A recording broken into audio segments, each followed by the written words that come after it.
Well, I just ate a little bit of devil's lettuce, trying to relax. It's fish time, baby. Just for them. I did all the other videos beforehand. I was like, I'm gonna get in the right mindset for this one. It's a long track. I was gonna do Tweezer. I actually was. I'm not gonna lie, but I thought about it. I was like, I don't know if many people are gonna sit through a 40-minute long video. But if you guys let me know in the comments that you want me to do Tweezer, like actually, you'll sit through it and listen with me, then I will do it. Even if no one requests it, I don't care. It's worth it. I'll do it. I mean, I know it's worth it, but I just want people to watch it. I don't want to sit there for 40 minutes and then, no one watches. So let me know down in the comments. If I see enough positive feedback, I will do it next Saturday. Scout's honor, I promise. You guys know, but I'm about that life. So we're doing Harry Hood today from a live one. I just keep coming back to this album, man, because y'all keep saying this is basically one of their best eras, even though they're still going at it strong, even better today at points, you guys said.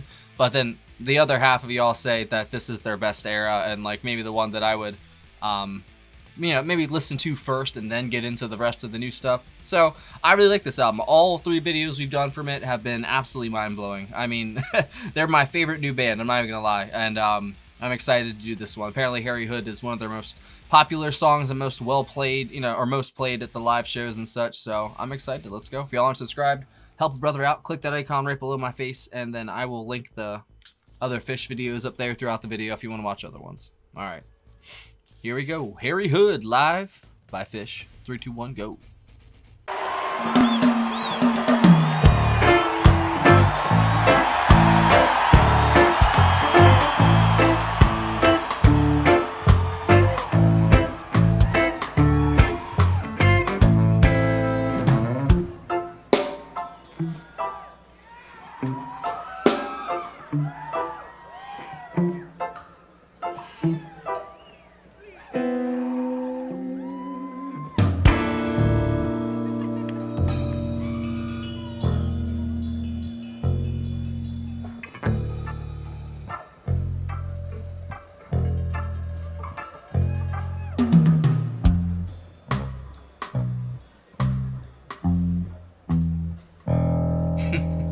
Bong.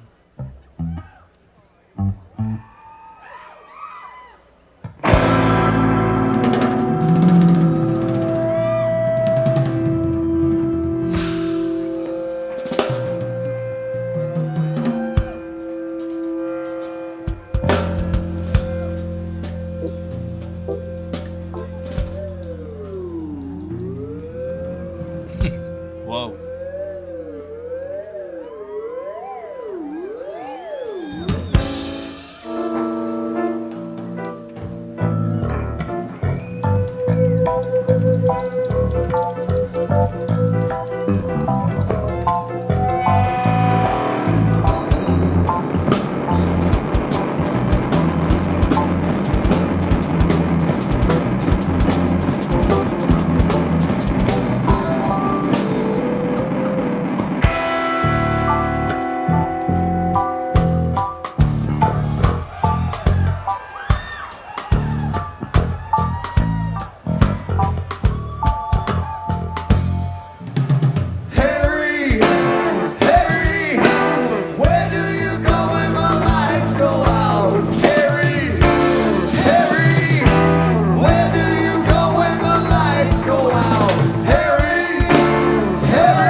Trey is so good at that, man. It's like atmospheric kind of lead guitar. Oh, Paige, goddamn.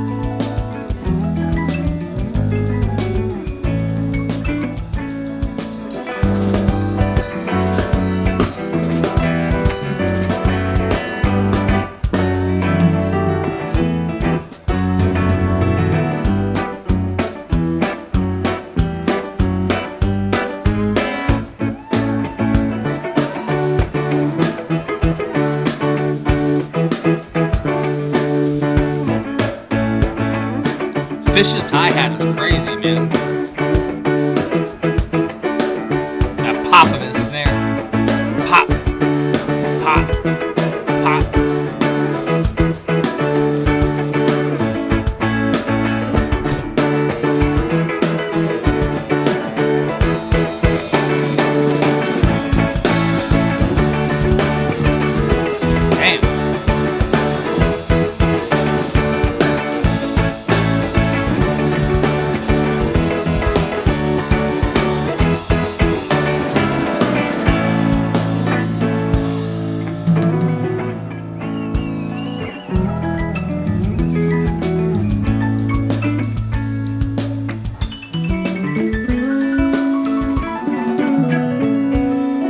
That's absolutely gorgeous.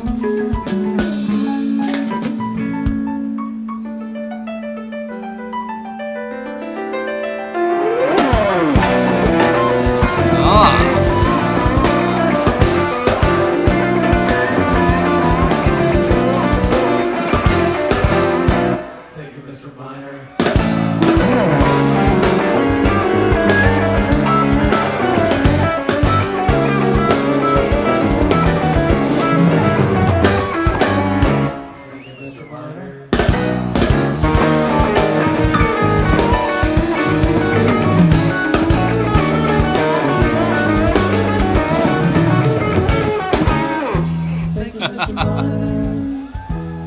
Why are they so fucking good, bro? Thank you, Mr. Miner. Thank you, Mr. Woo.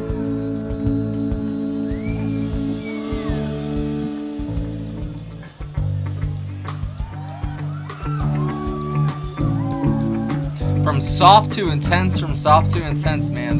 They do it so well. It really is that tension and release we talked about last week. Just expertly done. Time to breathe and then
that might be the most beautiful thing I've heard from them yet. That's crazy.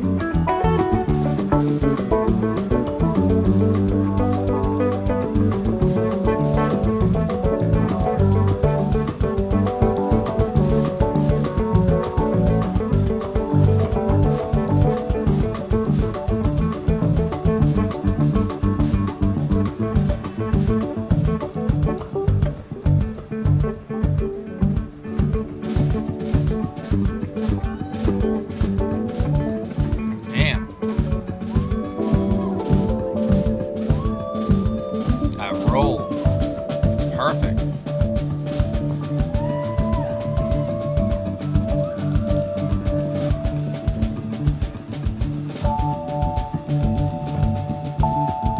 They are too good at this, bro. What the fuck? We're already almost 10 minutes in. Holy shit. Time just flies with them.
Holy shit, dude.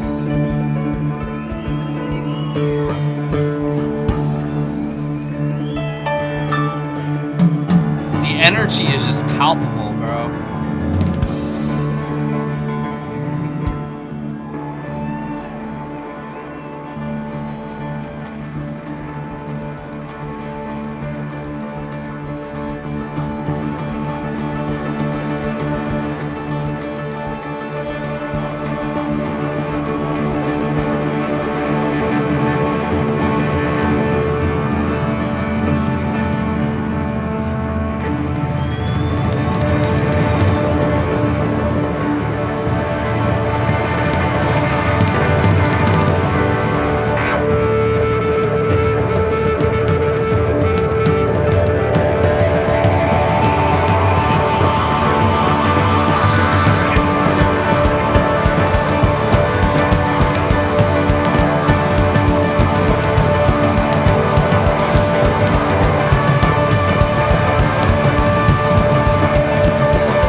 Go.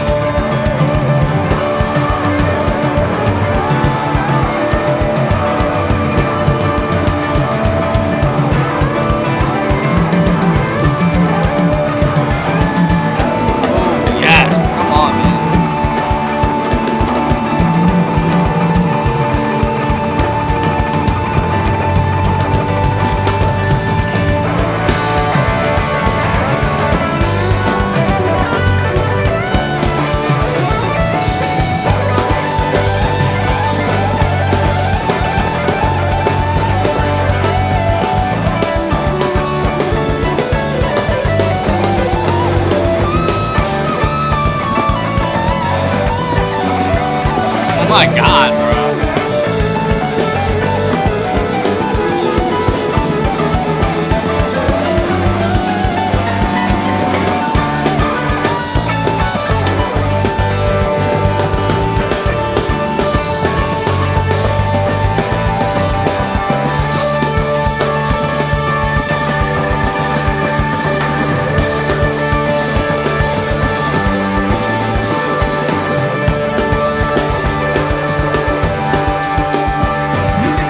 Yes.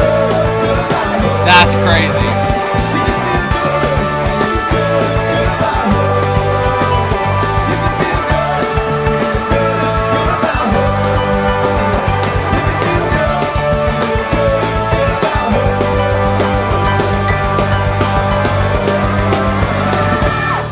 Yeah.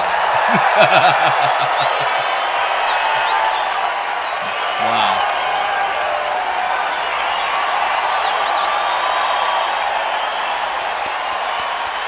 Hand claps indeed.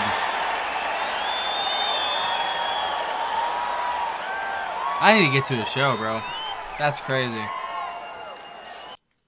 I really do. I gotta look that up.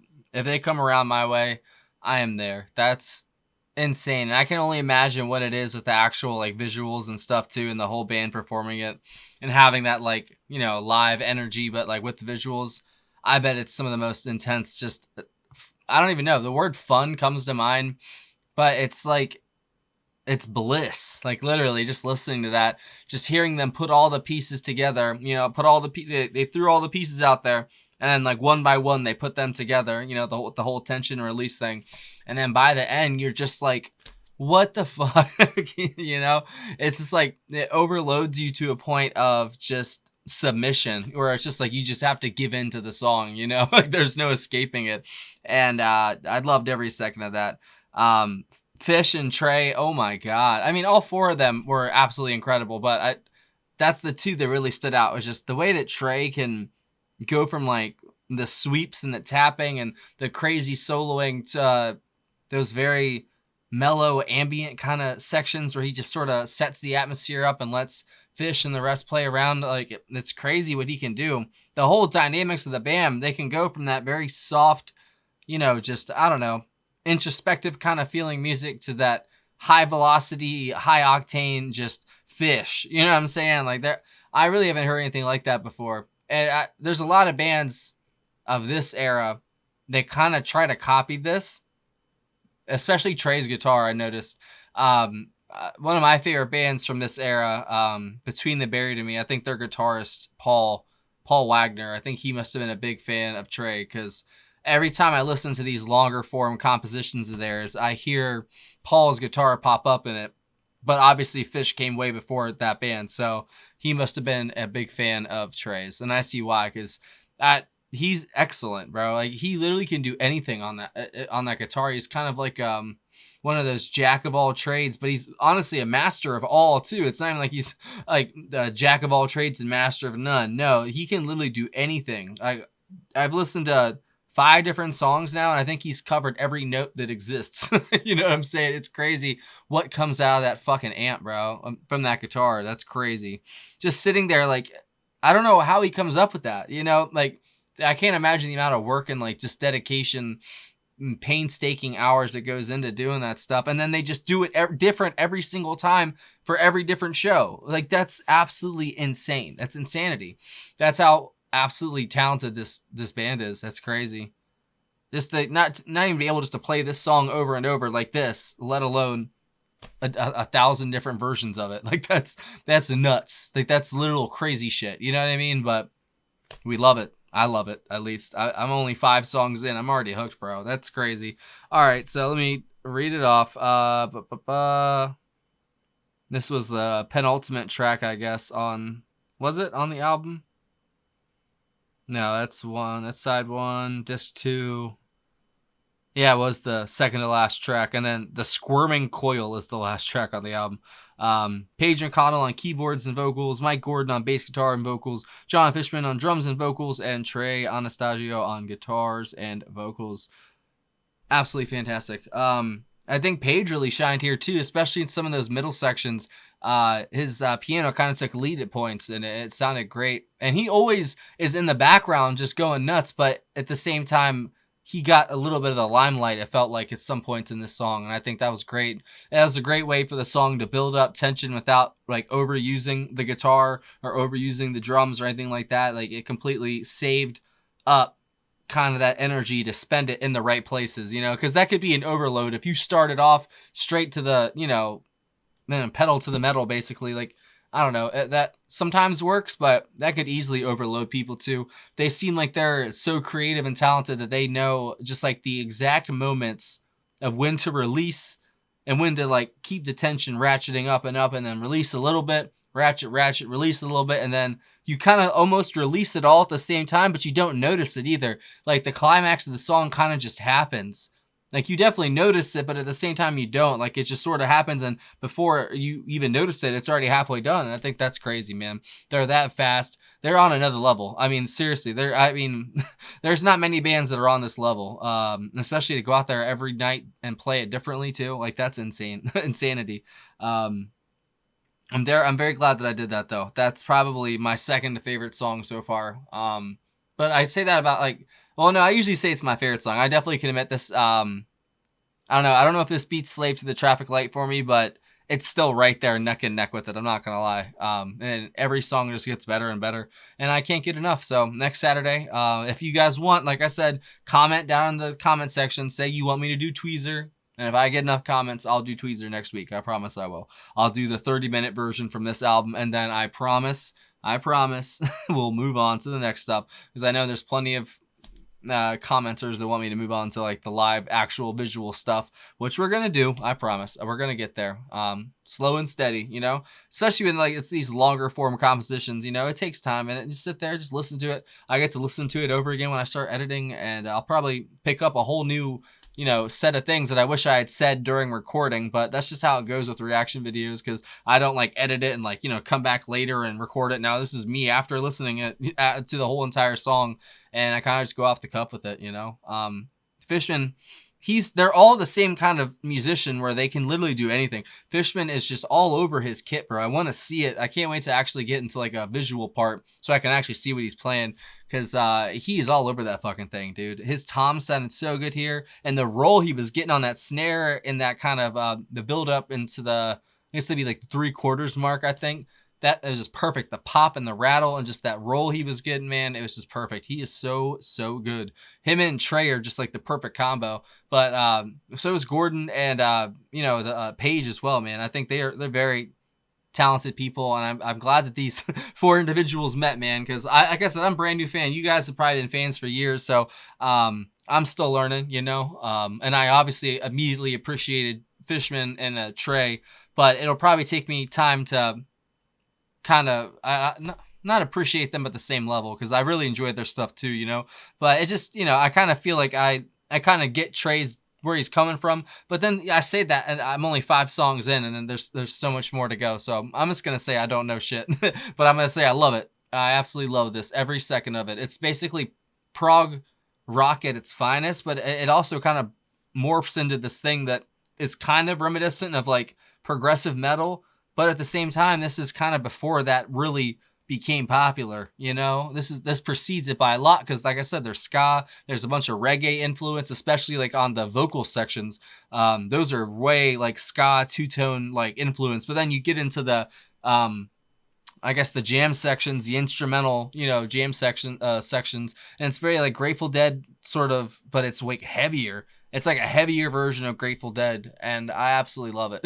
And I loved Grateful Dead, and I enjoy Jerry Garcia's work very much, but there's some parts of it that, not that it doesn't set well with me, I don't know. Maybe it's just you have to be of the time to appreciate it as much, you know, because this is like a, you know, a millennial coming at music that came way before me. This, not so much, you know, I was basically a year off from when this came out, but the stuff in the 70s and the 60s, I wasn't even a twinkle anywhere yet, you know. So it's interesting to come at it from the angle of like, you know, hindsight's 2020. But I can't imagine these shows back in the 90s. People are probably like, what the actual fuck am I listening to, you know?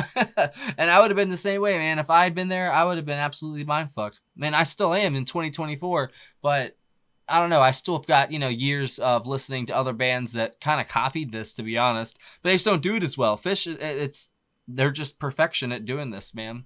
Just build up, release a little bit, build up, release and you don't even realize it. It's so crazy. I don't even know how to describe it, but that's basically what it comes down to.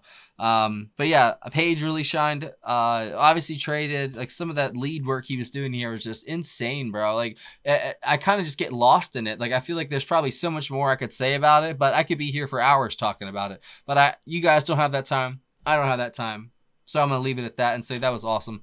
I would say Trey is my favorite part of that, definitely. I mean, that was insanity at points. It turns into like utter chaos, but it doesn't at the same time. Like it's so weird. There's so much cognitive dissonance in this band where like there's one thing that's true, but this is true too when they both shouldn't be at the same time. But somehow they are. Somehow they are. Fucking A. Hopefully y'all enjoyed that. If that was new for you, did you like it? And what if we shouldn't do, Tweezer next, what should we do next? Let me know. I really do want to try it and do Tweezer though. It's 30 minutes. If I can do 15 minutes, I can totally do 30 minutes. So let's do it. I'll see y'all later. Take it easy. Bye-bye. I forgot to say something. Before y'all go, we have a really cool Patreon community. We'd love to have you. If you join the $15 tier or up, you get one free request a month. There's a link for it down in the description. That's what supports this channel. That's what keeps it going. And it also provides most of the music that we listen to as well. So if you'd like to join that group, that's the way to do it. But you can also send a request in via PayPal. There's a link for it in the description. And yeah, have a great day. See you later.